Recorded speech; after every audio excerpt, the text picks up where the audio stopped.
Narito na nga ang ating latest update tungkol mismo kay Donnie Pangilinan at Bel Mariano, kung saan sinasabi nitong hindi nga raw papayag na merong makalove ding iba si Bel.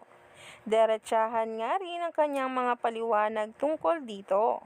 Umani nga agad ng samot-saring komento galing mismo sa mga netizens at mga bula, lalo pa nga sa pag-amin ni Alora na narinig nga raw niya ang totoo nga raw na tawagan ng Don Bell, na ngayon nga ay kinakikiligan ng maraming netizens at ng mga bula. Grabe na talaga ang mga kaganapan tungkol kay Donnie at Belle.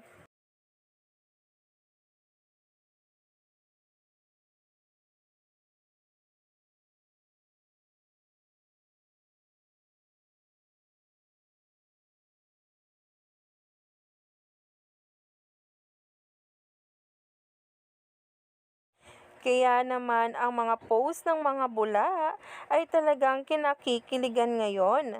At talagang nga raw wala nang makakapigil pa sa tambalang Don Bell. Alam naman natin ang mga kaganapan tungkol sa kanilang taping at endorsement ay nakakaabang-abang. Grabe din nga ang kilig na hatid, lalo pa nga sa mga eksena nito sa kanilang teleserye na talagang bumibida sa primetime, ang Can't Buy Me Love. Kaya naman, wag na ngang magpahuli pa sa bawat paayuda tungkol sa Don Bell.